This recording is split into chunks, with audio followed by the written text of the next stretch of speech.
guys, I'm Qianxu from Boston University, and I studied in the biomedical engineering department.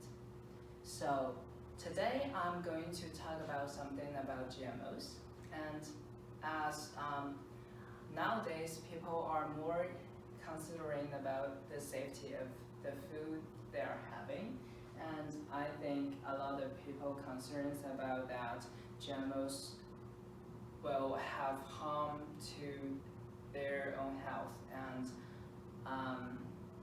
after I doing a lot of research, I decided to do this presentation and hope you guys can learn something new about GMO from my presentation. So in order to fully understand what GMO is, we need to understand how the GMO be produced. So the full name of GMO is genetically modified organisms. From the name, we can know that the GMO can be produced by alter the genes, but how are we going to do that? So the process for alter genes is pretty complicated, and there are a lot of scientific words included in it. However, today I decided to use a much easier way to explain to you guys. So there are two pieces of paper I have, and one is orange and one is pink. What should I do if I want to stick a part of pink paper to the orange paper? I think most of you knows that I can split a part of pink paper and then use something like glue to stick it onto the orange paper.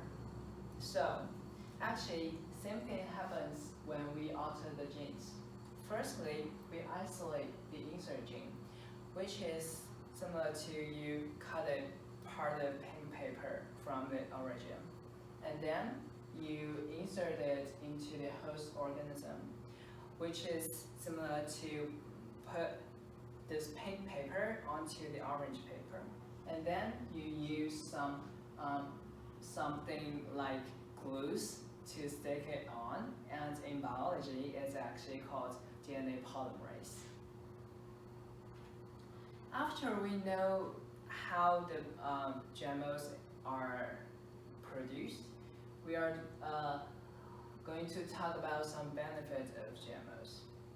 So firstly, the GMOs will help the organisms to be more productive and have higher yield. So here is a comparison between wild type peanut and genetic modified peanut. So the top one is the wild type peanut, and the bottom one is genetically modified peanut. And both of them are exposed on the past. And as we can see that the wild type peanut is actually almost destroyed by the past, and I don't think they can survive anymore. And for the genetically modified peanut, it survived completely, almost completely from the past. Therefore, the GMO can help these plants to resist to certain things and help them to increase their productivity. And also, GMOs are allowed some plants to have more nutrition than their original species. So here's an example. There is a product called golden rice, which actually includes more vitamin A compared to the normal white rice. And although this amount of vitamin A is not pretty important for us, because we can get vitamin A from anywhere, like eating some fruits and other vegetables are allowed us to get those amounts of vitamin A. However, for those children who live in the third world, it's pretty important for them to have the amount of vitamin A in the golden rice. There are over 670,000 children dead because of lack of vitamin A. And the death rate is actually decreased dramatically after the golden rice is produced and allows those children to have it in the daily diet. However, the main public is actually concerned about the safety of GMOs. And here are two anti-GMO slogans. One here said that buy GMO lab rats, and one here is talks that she sleep a lot better at night knowing her food are non-GMO and organic. But is that really true? And what make people think like that? Here are two main public concerns to the GMO. Firstly, people are worried that GMOs may cause mutation, and also people are thinking that GMO are toxic to their body. So for the first one, there are a lot of scientific evidence show that actually the new altered gene is pretty stable and they will not split up naturally by some chance. And also, by doing experiments on lab rats, scientists found out that the GMOs will not actually affect the lab rats' offspring. And for toxicity, there are a lot of scientific institutes that supports the safety of GMOs and prove that GMOs are non-toxic. Here are the list of scientific institutes in the US who support the safety of GMOs. And actually, there are over 280 food safety agents of the world support the safety of GMOs. Therefore, a lot of scientific evidence shows that GMO is actually safe to eat. But why there are still people thinking that GMOs are pretty dangerous? So here is a screenshot from non-GMO project. It actually split the food into 4 risk levels, and they put all the GMO foods into a high risk level. When I first see this chart, I was questioning myself actually. So I'm questioning about whether I learned some wrong knowledge from the class, since like this chart is so convincing and all the GMOs are high risk level and I should believe in them. However, by doing a lot of researches, I convinced myself that I learned the right thing from the classroom. And I think this is pretty misleading because of their wording. And high risk made people thinking that, wow, GMOs are really dangerous to us and we should not buy those. Even though they actually know few about GMO and they even don't know how the GMOs are produced. And they have that impression to GMOs and they will not choose to buy GMOs. Here is a pretty interesting product I found in the Whole Food Market. This is a sea salt with a non-GMO label here. So, as we all know, like salt is actually a mineral and it actually do not contain any gene inside. So how can you genetically modify a product which even do not have gene inside, right? So that made me questioning the purpose of those organizations, because the price of this salt is actually much higher than the normal salts which can be bought from other supermarkets without the non-GMO labeled.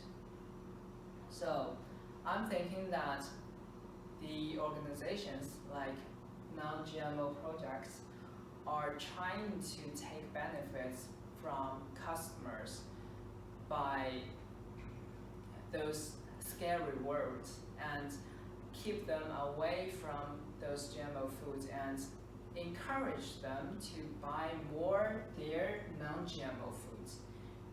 That doesn't mean that non-GMO foods will be much healthier than the GMO foods, and actually, as I mentioned before, some GMO foods actually contain more nutrition than the normal organic foods.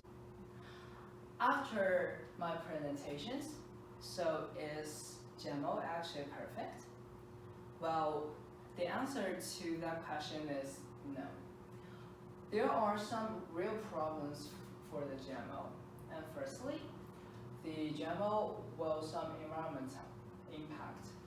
For example, the soybeans. So a lot of soybeans, a lot of genetically modified soybeans are herbicide tolerant, and that will make farmers who plant them to use a lot of herbicide, and that will cause the area of that the soil in a certain area is not able to grow anything else except the specific kind of soybeans. That's really bad for the environment, and that will cause a lot of problems.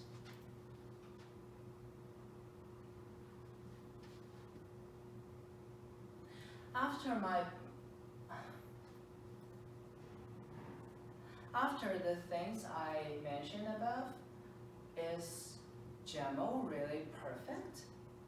The answer to that question is no. There are actually some real problems for GMO to fix. So firstly, GMO will have a lot of impact to the environment. For example, the soybeans. A lot of genetically modified soybeans are herbicide tolerant, and that make the farmers who grows them use a lot of herbicide, and that is really bad for the environment, because that make the certain area of soil is not able to grow anything else except this certain kind of soybeans, and that will cause a lot of environmental problems, like because you are not able to grow any plants on that soil, right? So the environment of that area will be completely destroyed by this. And also, the efficiency of GMOs sometimes is not as high as we think. Take the drought-resistant corn as an example. When scientists compare the efficiency between the GMO corn and the traditional breeding corn, they found out that actually the traditional breeding corn has high efficiency on drought resistance, so that will actually affect the funding to those researchers, and the funding will actually affect the process for a certain research, and the misleading and misfocus of funding will lead some research to slow down and even not step up. In conclusion, I hope the public can focus more on the problems that real have about GMOs, so that the technology of GMO can be really truly developed and to try to solve those real problems, but not to focus on those problems that even do not exist, like the safety of GMOs. Thank you for listening.